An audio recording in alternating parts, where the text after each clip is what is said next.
Good morning, students.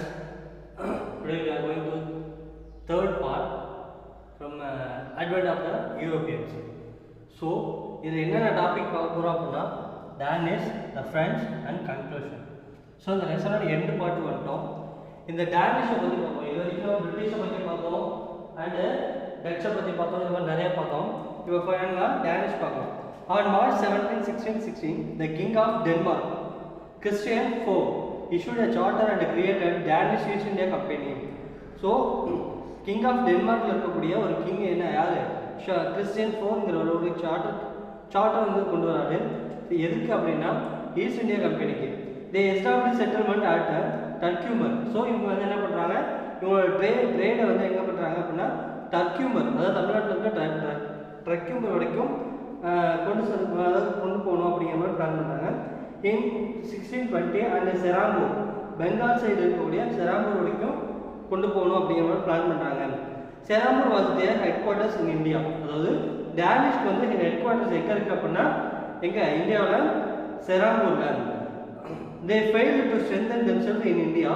They sold all their settlement in India to the British in 1845.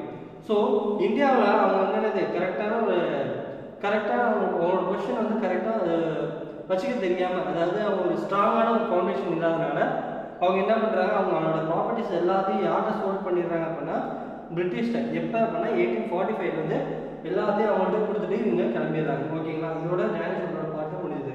Next part என்ன பார்க்க போகிறோம் அப்படின்னா the French பார்ட்டில் பாருங்க. The French East India Company was formed in 1664 by Colbert. Colbert வந்து என்ன பண்றாரு, அவர் form பண்றாரு. Then a minister of King Louis XIV, அந்த Louis XIV ஓட அவைலக்கூடிய ஒரு மினிஸ்டர் தான் யாரு, கோல்பர்ட். A French expedition came to India under the Francis colony. French was the lost European country.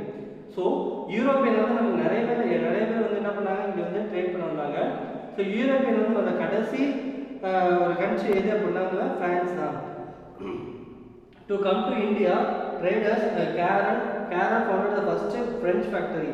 So Caron அப்படிங்கிற ஒருத்தர் என்ன பண்ணுறாரு, இந்தியாவில் ஃபர்ஸ்ட் ஃப்ரெஞ்ச் ஃபேக்டரி வந்து கொண்டு வர்றாரு. இன் இந்தியா அடுத்த சூரத், எங்கே சூரத்தில் வந்து கொண்டு வராங்க. நெக்ஸ்ட் பாருங்க. இன் 1673 the settlement of Pondicherry was founded. Martin and grant from Sher Khan Lodi, the ruler of Bijapur. Pondicherry became the most important prosperous French settlement in India. So Pondicherry இந்தியாவில் அதாவது தமிழ்நாட்டில் இருக்கக்கூடிய பாண்டிச்சேரிங்கிற பிளேஸ் வந்து பிரெஞ்சோட ஆதிக்கம் அதிகப்படியாக இருந்தது. ஸோ ப்ராஸ்பரஸ், ரொம்ப வளமிக்க ஒரு இடமா வந்து எந்த இடம் இருந்ததுன்னா பாண்டிச்சேரி தான் இருந்தது அப்படின்னு சொல்கிறாங்க. ஸோ இந்தியாவிலே அது ஒரு இடம் தான் ஃப்ரெஞ்சுக்கு வந்து. ஓகேங்களா. Then the French East India company establish factories in different part. அதுக்கப்புறம் படிப்படியாக ஒவ்வொரு இடத்துலையும் அவங்க என்ன பண்ணுறாங்க, அவங்களோட கம்பெனிஸ் வந்து டெவலப் பண்ணுறாங்க.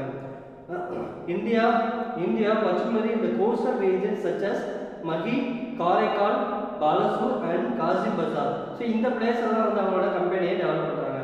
These are few important training centre of the French East India company. Next conclusion பார்க்கலாம். கன்க்ளூஷனில் பாருங்க. Since the Portuguese was eliminated by the Dutch and later extinguished by the English, French and were left to face the English for control over trade and territory. So Portuguese வந்து வந்தாங்கன்னா Dutch and French எல்லாமே வந்து என்ன one by ஒன்னாக போனதுக்கப்புறம் ஃபைனலாக யார் வந்து ட்ரேட் பண்ணுறாங்க அப்படின்னு பார்த்தீங்கன்னா இங்கிலீஷ் தான், அதாவது பிரிட்டிஷ் பீப்புள் தான். அவங்க வந்து என்ன பண்ணுறாங்க, அவங்களோட ஆதிக்கம், தென் அவங்க வந்து என்னது அவங்களோட ட்ரேடை ஃபுல்லாக இந்தியாவில் அவங்க மட்டும்தான் ரூல் பண்ணுற மாதிரி கொண்டு வராங்க.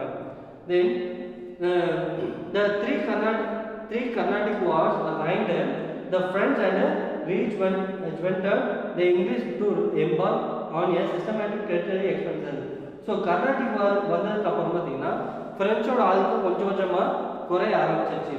The comparative success of the British over the Portuguese, Dutch and Danish and French was largely due to their commercial competitiveness, spirit of supreme sacrifice, government support, naval superiority, national character and their ascendancy in Europe. So இவங்க வந்து என்ன பண்ணாங்க, அவங்களோட sacrifice, supreme sacrifice, government எப்படிலாம் support பண்ணாங்க, so என்னென்ன மாதிரிலாம் பண்ணாங்க அப்படிங்கிறதோட சொல்லி இந்த லெசன் முடிக்கிறாங்க. Okay, thank you students. இதோட லெசன் முடிஞ்சு புக் பேக் 1 மார்க்ஸ் பார்க்கலாம். First one choose the correct answer. Who laid the foundation of Portuguese power in India? So foundation of Portuguese power யார் வந்தது அப்படின்னா அல்ஃபான்சோ டி அல்புகர்க்கு தான் வந்து first அந்த ஃபவுண்டேஷனை கொண்டு வந்தார். ஓகே, யாருக்குன்னா போர்ச்சுகீஸ்க்கு. ஓகேங்களா, அதான் answer is Alphonso de Albuquerque. Second one, which of the following European nation was the foremost attempt to discover a sea route to India? So இது sea route யார் ஃபஸ்ட்டு கண்டுபிடிச்சாங்க அப்படின்னா போர்ச்சுகல் தான். நெக்ஸ்ட் வந்து in 1453 Constantinople was captured by the Turks தான் வந்து என்னது கான்ஸ்டன்டினோபிளை கேப்சர் பண்ணாங்க. After the advent of the European வந்து ஃபஸ்ட்டு கேப்சர் பண்ணது எதுனா டர்க்ஸ் தான். ஃபோர்த் ஒன்று, sir William Hawkins belonged to England. அவர் வந்து என்ன இங்கிலாந்து நாட்டை சேர்ந்தவர். நெக்ஸ்ட்டு ஃபிஃப்த் ஒன்று, the first fort constructed by the British வந்து இந்தியாவில் ஃபஸ்ட்டு ஃபோர்ட் பில்ட் பண்ணது எங்கே அப்படின்னா ஃபோர்ட் சென்னையில், அதாவது மெட்ராஸ். இப்போ நம்ம வந்து என்னது சென்னையில் ஃபோர்ட் செயின்ட் ஜார்ஜ் அப்படிங்கிற ஒரு ஃபோர்ட்டை வந்து பில்ட் பண்ணியிருக்காங்க. Who among the following Europeans were the last to come India as traders? லாஸ்ட்டாக அதாவது பிரிட்டிஷ்க்கு முன்னாடி யார் வந்தாங்க அப்படின்னா ஃப்ரெஞ்சு, நம்ம லாஸ்ட்டாக பார்த்தோம். அண்ட் செவன்த் ஒன், தர்க்யூமர் அந்த Tamil Nadu coast was trade center of the யாருக்கு அப்படின்னா டேனிஷ்க்கு தான் வந்து என்னது ட்ரேட் சென்டராக இருந்தது. அண்ட் ஃபில்லப் பாருங்கள். First one, the National Archive of India is located in new டெல்லின்னு அவங்க நல்லாவே தெரியும். And Bartholomew Dias a Portuguese sailor was patronized by king John II. அவர் தான் இவரை வந்து ஆதரித்தார். இந்த பிரிண்டிங் ப்ரெஸ் எப்போ வந்துச்சு? 1556 வந்துச்சுங்களா. ஸோ அது யார் இன்வென்ட் பண்ணுறா, எந்த கண்ட்ரி வந்து இன்வென்ட் பண்ணுறா, யார் வந்து கொண்டு வரா அப்படின்னா போர்ச்சுகீஸ் தான். ஓகேங்களா. இந்த முகல் எம்பரர் யார் அப்படின்னா Jahangir permitted to English to trade in India. So நம்ம இதை பார்த்தோம்ல, ஜஹாங்கீர் வந்து ஃபஸ்ட்டு நோ சொல்லிடுவார் யாருக்கு அப்படின்னா இங்கிலீஷ்க்கு. அதுக்கப்புறம் வந்து அவங்க வந்து ஃபைட் பண்ணி என்ன பண்ணி உள்ளே வந்ததுக்கப்புறம் மறுபடியும் ஓகே சொல்லிடுவாங்க. அந்த பாட்டு தான் இது. நெக்ஸ்ட் ஒன்று, the French East India company was found by Colbert. அவர் தான் வந்து இந்த கம்பெனியை வந்து ஸ்டார்ட் பண்ணுறாரு இந்தியாவில். ஓகேவா. டேஸ் the king of Denmark issued charter. இப்போ லாஸ்ட்டாக பார்த்தோம் இல்லைங்களா, king issued charter to create Danish East India company. யாருன்னா கிறிஸ்டியன் IV. அவர் தான் வந்து ஒரு சார்ட்டர் வந்து கிரியேட் பண்ணார். நெக்ஸ்ட் ஒன்று, மேட்ச் த ஃபாலோயிங். ஸோ யார் யார் ஃபஸ்ட்டு உள்ள வந்தாங்க அப்படிங்கிறதெல்லாம் ஒன்றா பார்க்கலாம். ஸோ டச் வந்து எந்த பீரியடில் வந்தாங்க அப்படின்னா 1602 வந்தாங்க. செகண்ட் வந்து இந்த பிரிட்டிஷ் எப்போ வந்தாங்க அப்படின்னா 1600 வந்தாங்க. ஓகேவா. இந்த டேனிஷ் எப்போ வந்தாங்க அப்படின்னு பார்த்தீங்கன்னா 1616 வந்தாங்க. நெக்ஸ்ட் ஃப்ரெண்ட்ஸ் எப்போ வந்தாங்க அப்படின்னா 1664 வந்திருக்காங்க. ஓகேங்களா. நெக்ஸ்ட் வந்து ட்ரூ ஆர் ஃபால்ஸை பாருங்கள். ஃபர்ஸ்ட் ஒன்று, autobiography one of the written சோர்ஸ்ன்னு சொல்கிறாங்க. ஆமாம், ஏன்னா ஆட்டோபயோகிராஃபின்னு என்ன தன்னை பற்றி எழுதுகிறது. ஸோ அது எழுதுறதுங்கிறப்ப அது ரிட்டன் சோர்ஸ் தானே, அது வந்து true. Second, coins are the material. காயின்ஸ்னால் ஒரு மெட்டீரியல் தானே. ஸோ அது மெட்டீரியல் சோர்ஸா அப்படின்னு கேட்டிருக்காங்க. ஆமாம், அது மெட்டீரியல் சோர்ஸ் தான். So correct answer true. Anandarangam was a transfer served under the British. So பிரிட்டிஷ்க்கு அவர் வந்து பண்ணலை. அவர் யாருக்காக பண்ணார் அப்படின்னா யாருக்குன்னா ஃப்ரெஞ்ச் ட்ரேட் கம்பெனிக்காக பண்ணவர். யார் அப்படின்னா ஆனந்தரங்கம். தென் ஃபோர்த் வந்து the place where historical document are preserved called archives. True is the true correct answer. And consider the following statement and tick the appropriate answer. So இதில் ஆன்சர் என்னென்னா 1, 2 and 4 are correct.